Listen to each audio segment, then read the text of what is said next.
우리 서로 다시 한번 인사하시겠습니다. 메리 크리스마스. 그리고 우리 교회의 인사법 있죠? 하트 그리면서 더 사랑하겠습니다. 우리 또 인사하시 더 사랑하겠습니다.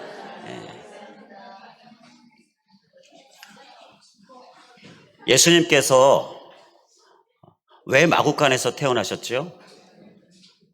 넌센스 퀴즈. 예수님께서 왜 마구간에서 태어나셨죠?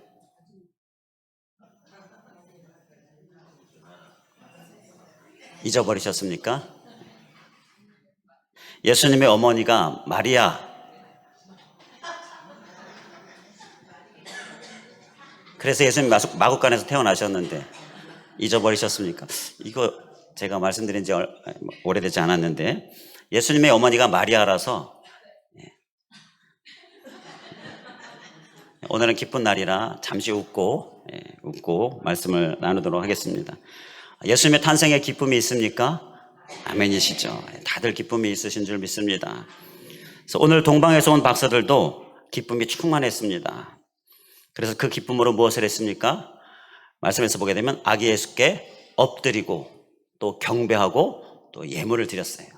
이게 기쁨의 표현입니다. 우리의 기쁨의 표현이 될 수 있길 간절히 원합니다. 엎드리고 또 경배하고 또 예물을 드리고 바로 이러한 기쁨의 표현, 이것이 오늘 우리의 모습 될 수 있기를 간절히 주님의 이름으로 축원을 드립니다. 자, 우리는 성탄의 기쁨으로 무엇을 해야 되느냐? 바로 이 엎드림은 헌신의 모습을 의미합니다. 몸을 바짝 엎드리는 거예요. 이 이스라엘 당시에 헌신의 모습을 이야기할 때 온몸을 바닥에 완전히 바짝 엎드립니다. 자, 그리고 경배했다. 이건 예배의 모습을 이야기하지요. 그리고 예물을 드렸다. 이건 드림의 모습을 이야기하지요. 바로 이러한 모습이 지금 동방에서 온 박사들이 행한 모습인데요.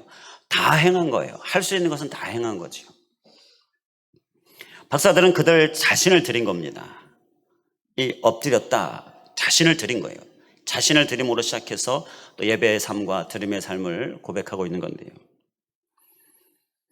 자, 우리는 우리 자신을 하나님 앞에 산제사로 드리는 모습. 자, 오늘 우리의 모습이 될 수 있길 간절히 원합니다. 그리할 때에 우리가 드리는 예배나 또 예물도 하나님께서 받으시는 것입니다. 우리는 오늘 성탄의 기쁨을 이렇게 우리를 드림으로 우리의 기쁨을 표현할 수 있길 간절히 원합니다. 자, 그러면 이 드린다, 이 동방에서 온 박사들이 주님께 드렸다라는 이 모습을 통해서 우리가 어떻게 사는 것이 우리의 모습이 되어야 할까? 구체적으로 함께 살펴보도록 하겠습니다. 동방에서 온 박사들이 드린 예물들, 그 예물들에서 우리가 찾아볼 수가 있는데 그 예물들에는 각각의 의미가 있습니다. 정통적으로 우리에게 쭉 내려오는 그 의미가 있어요. 이 예물 세 가지에는. 자, 그 의미들을 생각해 보면서 그것이 곧 우리가 주님께 드려야 될 것이다. 그 의미를 담고 있는데요. 우리가 함께 살펴보도록 하겠습니다. 먼저 황금은 어떤 영적인 의미가 있을까요? 황금은 왕권을 상징합니다. 왕의 궁전은 황금, 일단 기본적인 게 황금이에요. 바로 예수 그리스도가 이 세상의 왕이심을 표현하고 있는 거예요. 황금을 드림으로. 마태복음 2장 2절에 동방에서 온 박사들이 유대인의 왕으로 나신 이가 어디 계시냐 이렇게 묻잖아요. 우리가 지난 주일 말씀 살폈죠. 너무나 간절함으로 이제 곧 보게 될 것을 기대함으로 왕으로 나신 이가 어디 계십니까? 이렇게 물었죠. 여기서 이 동방에서 온 박사들은 예수 그리스도 곧 왕으로 예수 그리스도를 고백하고 있는 거예요. 그래서 황금을 준비하고요. 그 황금을 드린 것입니다. 자, 우리 예수님 어디 계십니까? 바로 이러한 고백으로 이 시간 우리 함께 예배하시고 또 왕으로 오신 예수님을 우리가 경배할 수 있길 간절히 원합니다. 이 황금을 드린다라는 것은요, 우리가 우리의 삶을 어떻게 드리느냐, 곧 왕으로서 사는 삶이 곧 이 황금을 드리는 그러한 모습입니다. 우리는 왕으로서 살아야 한다라는 거예요. 베드로전서 2장 9절에 너희는 왕 같은 제사장들이다 라고 말씀하지요. 바로 우리가 이렇게 왕으로서 살기를 원하시는 거예요. 우리는 왕으로 사실 수 있기를 간절히 원합니다. 우리 서로 바라보시면서 당신은 왕이십니다. 우리 함께 서로 인사하시겠습니다. 당신은 왕이십니다. 우리는 황금, 곧 왕으로서의 삶을 사는 것이 그것이 우리가 드려야 될 모습인 것입니다. 왕이면 왕답게 살아야 한다는 거예요. 호령하고 명령하고 이러한 모습이 있어야 한다는 거예요. 물론 사람에게 그렇게 하라는 건 아니죠.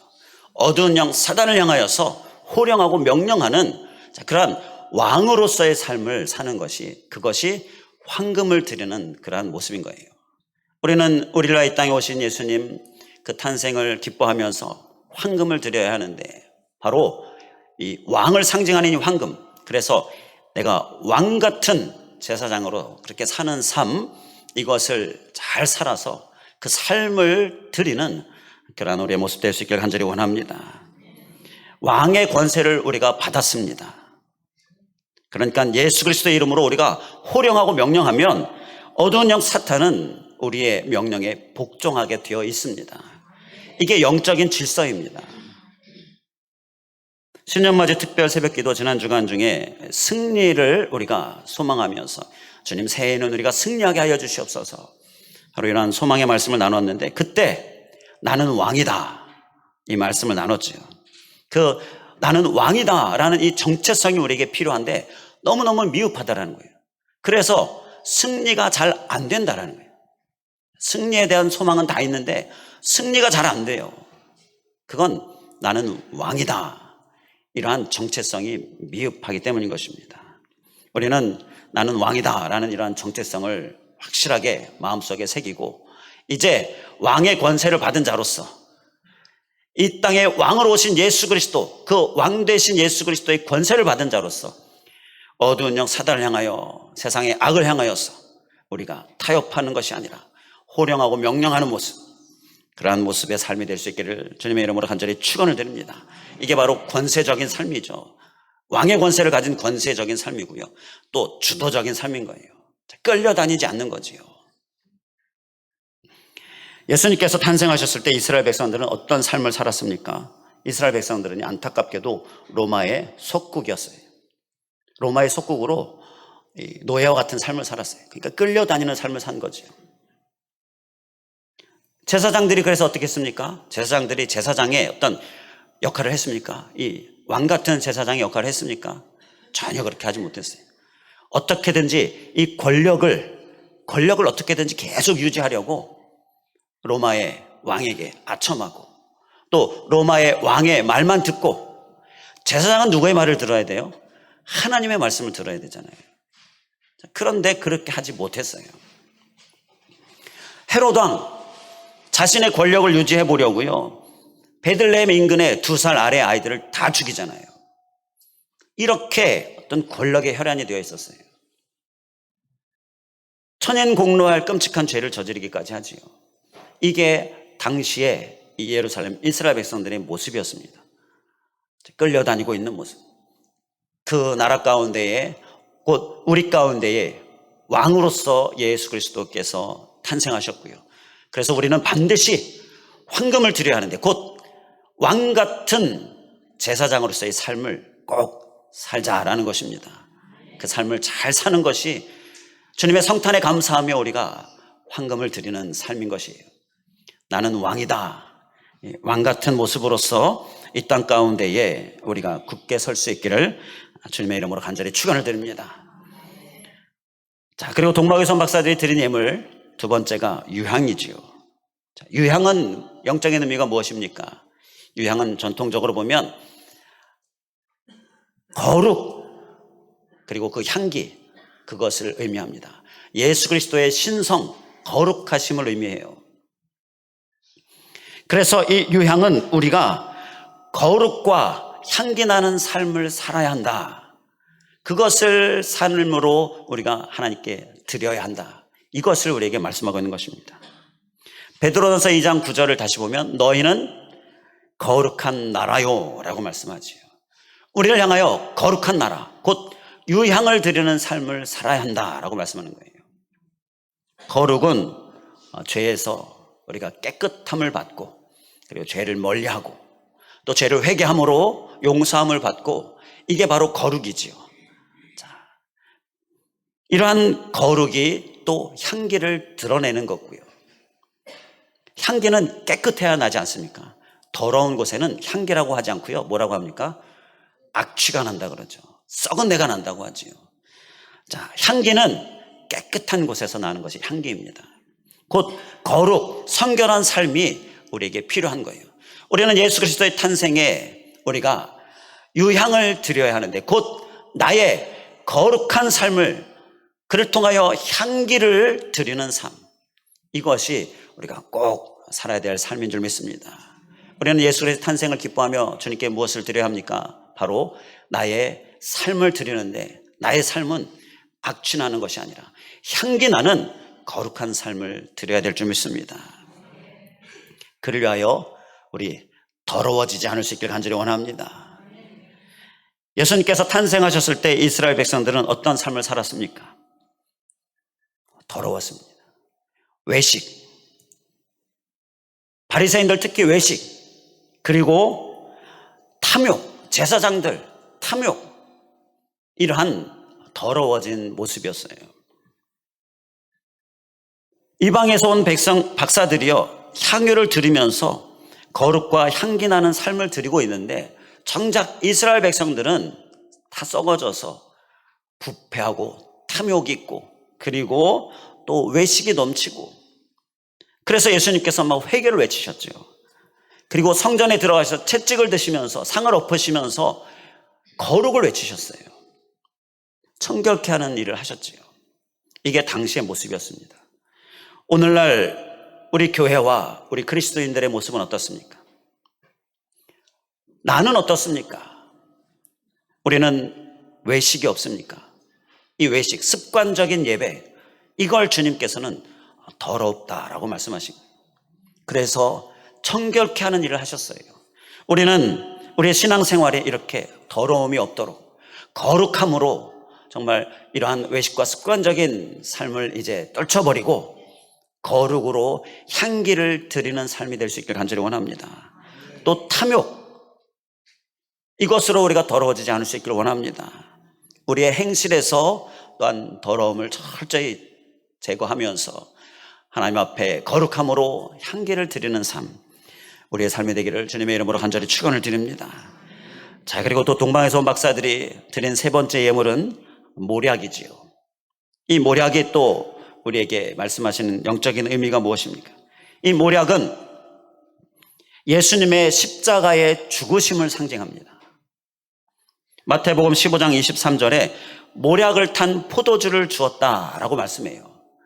여기서 이 모략은요, 부패하지 않게 하는 그러한 역할을 해서요, 당시에 시신을 염하는데 사용되어졌다라고 합니다. 자, 그러니까 곧 예수 그리스도의 십자가 죽음을 의미하는 거예요. 자, 예수님께서 왜 십자가에 죽으셨습니까? 우리의 구원을 위해 죽으셨지요. 나의 구원을 위해 죽으셨습니다. 그러니까 이 모략은 십자가와 구원을 의미하는 거예요. 즉 복음을 상징하는 것이지요. 그래서 우리가 모략을 드린다라는 것은요, 우리의 어떤 삶을 드려야 함을 말씀합니까? 바로 복음을 위하여 사는 삶을 말씀합니다. 구원을 위하여 사는 삶을 말씀하는 겁니다. 우리가 또 한 가지 꼭 살아야 될 삶은요, 예수 그리스도 탄생에 감사하며 우리가 드려야 될 삶은 복음을 위하여 사는 삶입니다. 우리 한번 따라해 주시면 감사하겠습니다. 복음을 위하여 사는 삶, 복음을 위하여 살겠습니다. 이것이 우리가 드려야 될 또 한 가지 삶의 모습인 것입니다. 베드로전서 2장 9절에 너희는 택하신 족속이요 라고 말씀합니다. 이것이 모략을 드리는 복음을 위하여 사는 삶을 말씀하는 거예요. 택하셨다, 우리를 구원하셨다, 구원하셔서 하나님의 백성으로 삼으셨다. 자, 구원함을 받은 족속으로 우리가 택함을 받았어요. 그 이유는 그리스도의 아름다운 덕을 선포하게 하기 위함이다라고 말씀하시죠. 바로 복음을 위하여 사는 삶을 말씀하는 것입니다. 우리는 복음을 전하는 삶도 열심히 살아서 예수 그리스도의 탄생에 우리가 모략을 드리는 삶, 우리의 모습이 될 수 있길 간절히 원합니다. 이 부분에 대해서 거듭거듭 제가 말씀을 드립니다. 나까지만이 되어서는 안 되는 거예요. 어떻게 돼야 합니까? 너까지도가 되어야 되는 거예요. 이게 바로 복음을 위한 삶인 거예요. 이것이 모략을 드리는 삶인 것입니다. 예수님께서 탄생하셨을 때 이스라엘 백성들은 어떤 삶을 살았습니까? 이방인들에게는요, 접근도 하지 않았습니다. 좀 율법적으로 좀 불의하고 율법적으로 더럽다. 자, 그러면 접근도 하지 않았습니다. 그런데 이건 예수님의 말씀의 의미가 아니었죠. 예수님은 너까지도 복음을 위한 삶을 말씀하셨어요. 당시에 이스라엘 백성들은 나까지만 이게 팽배해 있었습니다. 그러니까 예수님께 경배하러 가지도 않았어요. 동방에서 온 박사님, 이방인들이 경배하러 갈 때 누구도 따라가는 사람이 없었어요. 그래서 예수님께서 그 예루살렘 성을 보시고 우셨다라고 말씀하죠. 너무나 안타까움으로 우셨다. 오늘날 우리의 교회와 우리 그리스도인들은 어떻습니까? 나는 어떻습니까? 나까지만이 팽배해져 있지는 않습니까? 나까지만. 이것은 주님의 탄생에 우리를 향한 의미가 아닙니다. 주님이 탄생하셔 십자가에 죽으시고 이것은 바로 너까지도 이렇게 복음을 위하여 사는 삶을 살라라고 말씀하신 것입니다. 예수님께서 보시고 우시는 일이 우리에게 있어서는 안 될 줄 믿습니다. 우리는 너까지도, 그러니까 모략, 곧 복음을 전하는 삶을 온전히 드림으로 우리가 이 주님의 탄생을 기뻐하며 드리는 삶을 사실 수 있기를 주님의 이름으로 간절히 축원을 드립니다. 오늘 우리는 나의 구원을 위해 이 땅에 오신 예수님께 드릴 세 가지 말씀을 나눴습니다. 황금과 유향과 모략입니다. 이건 우리가 살아야 될, 우리가 드려야 될 삶을 말씀합니다. 황금은 무엇입니까? 황금은 왕처럼 권세 있게 사는 것입니다. 유향은 무엇입니까? 유향은 거룩함으로 향기 나는 삶을 사는 것입니다. 모략은 무엇입니까? 모략은 너까지도가 되도록 복음을 전하는 삶을 사는 것입니다. 기도하겠습니다. 할렐루야. 감사하신 하나님, 주님의 탄생을 기뻐 감사합니다. 주님 또한 주님의 탄생, 그 탄생을 기뻐 감사할 때에 우리는 주님 앞에 황금과 유향과 모략을 드리는 삶을 살기를 원합니다.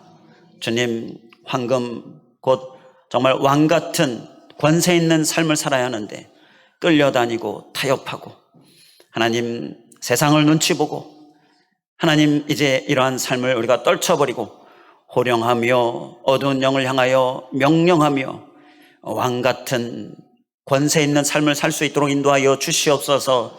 또한 아버지 하나님, 우리는 유향을 드리기를 원합니다. 거룩함, 성결함, 주님 죄를 멀리함으로 우리가 깨끗한 삶을 살고 또 회개함으로 우리가 깨끗한 삶을 살아서 내게서 향기가 나는 그 향기를 주님 앞에 올려드리는 이러한 삶을 살게 하여 주시옵소서. 또한 아버지 하나님, 모략을 드리고자 합니다. 주님, 주님의 십자가 죽음을 상징하는 이 모략, 복음을 상징하는 이 모략을 드리는 삶, 곧 복음을 열심히 전하는 삶, 너까지도가 되는 삶, 하나님 열심히 살고자 합니다. 오 주님, 힘 주시옵소서. 주님의 탄생을 기뻐하며 이 세 가지를 잘 드리는 삶을 살아서 주님께 우리도 잘 모든 것을 드리는 삶이 정말 온전하여질 수 있도록 인도하여 주시옵소서. 간절히 간구하오며 예수 그리스도의 이름으로 기도하옵나이다. 아멘.